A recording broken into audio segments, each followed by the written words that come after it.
Welcome to my YouTube channel, One Race, Human Race, All Human. Today is Saturday, July 23rd, 2022.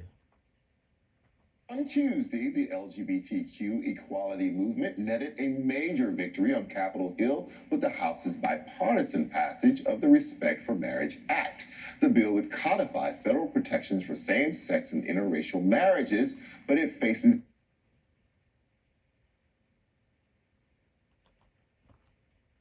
netted a major victory on Capitol Hill with the House's bipartisan passage of the Respect for Marriage Act. The bill would codify federal protections for same-sex and interracial marriages.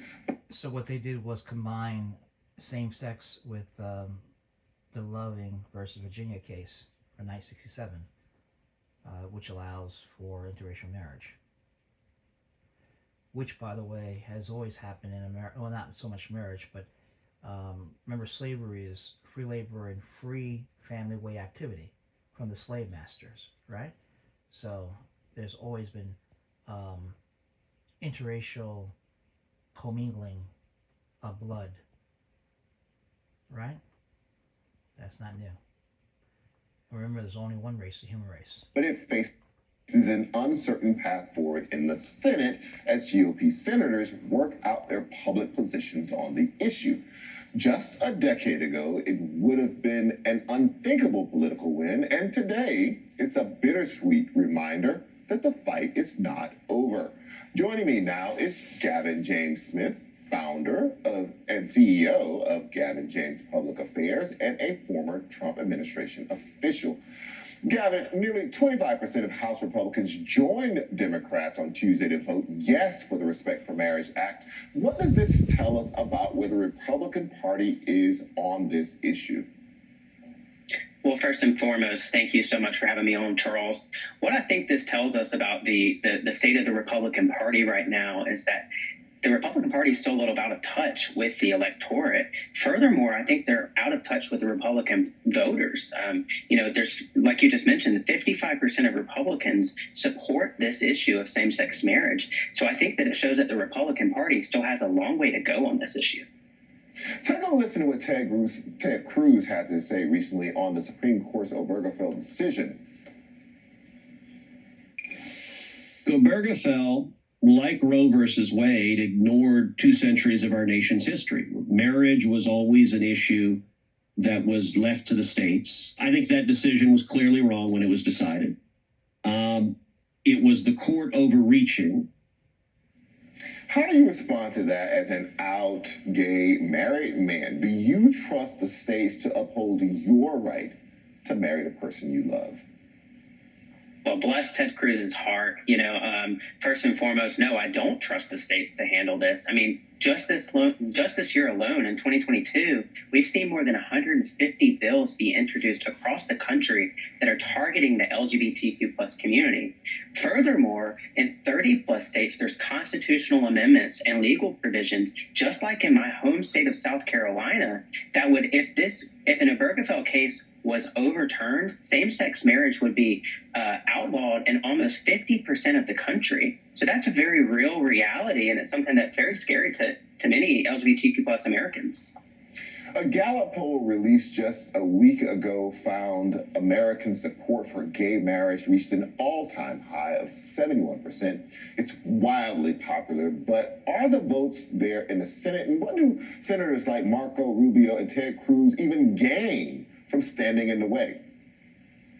Well, it certainly appears that the votes are going to be there. I was very encouraged to see in the House of Representatives the 40 representatives that did vote in favor of the Respect for Marriage Act. You saw individuals like Liz Cheney, whose views have clearly evolved on this issue over the years. And then you have representatives like that from my home state, Representative Nancy Mace, who have been strong on this issue from the outset. So I think that as we go to the Senate, you're seeing senators like Tom Tillis and Joni Ernst, who are signaling their support for it. So I do think that there's a chance. And I think that this is a real opportunity for the Republican Party to prove that they mean what they say when they say they're the party of the family.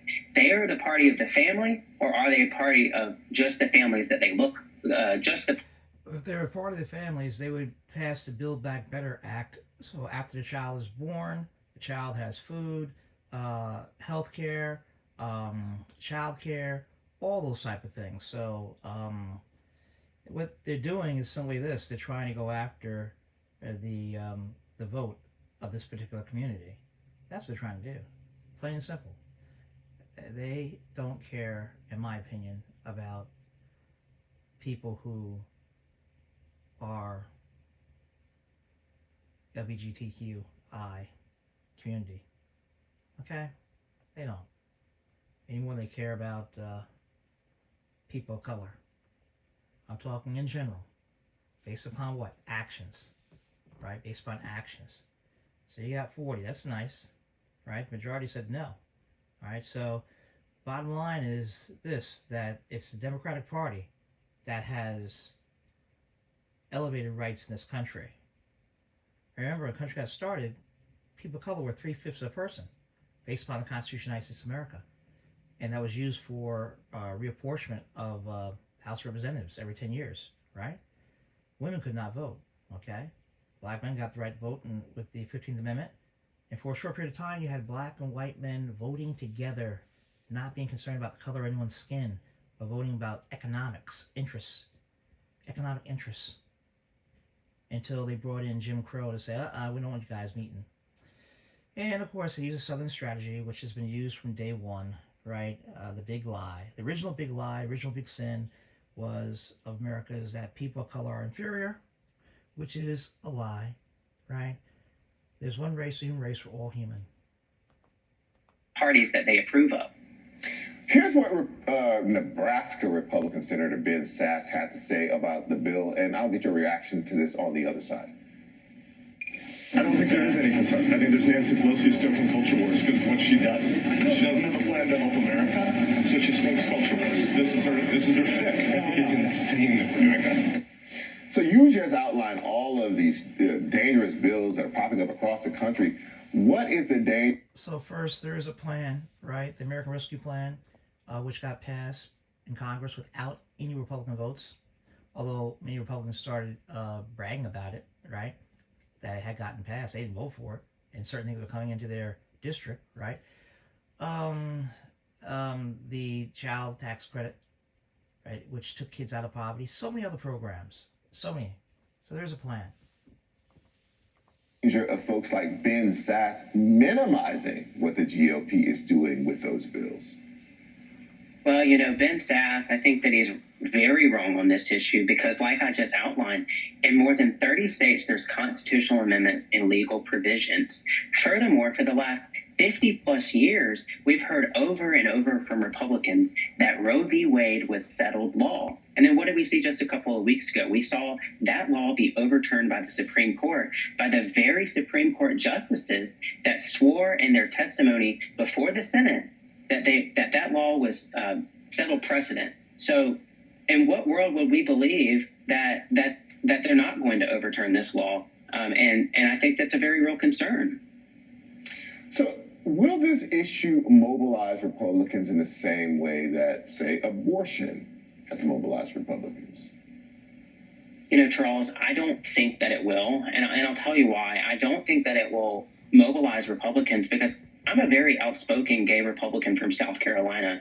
In fact, I just got married to my husband 2 months ago, and we had an audience full of Republicans there. And, we're also from the deep South, South Carolina, and it doesn't get much more conservative than that. So everywhere that I've gone in the 48 plus states that I visited to with Republican campaigns, I've been welcomed with open arms. We saw in that poll that we mentioned earlier ago that 55% of Republicans support same-sex marriage. And I think that number is only growing. So again, I'll just put it to you this way. The Republicans have an opportunity here to choose bigotry, or they have the opportunity to be on the side of what's right. Thank you, Gavin James Smith, and congratulations on your wedding. I don't think I can even remember what it felt like to be a newlywed, but thank you. Congratulations anyway. And thank you, Charles. Thanks for having me. Exactly. And a reminder, if you missed Thursday's January 6 hearings, be sure to catch the rebroadcast tonight at 7 p.m. right here on MSNBC. And coming up, they don't mind, Republican Party, GOP, does not mind having one or two, right, tokens, all right? They don't mind that at all. and then to act like, see, we're welcoming. But as he said very clearly, they have a choice. And the choice has not been to help this particular community or other communities. Breaking health news regarding the monkeypox virus and the latest on rising COVID cases, including the president's diagnosis. Again, thank you for being my YouTube channel, One Race, Human Race, All Human. Today is Saturday, July 23rd, 2022.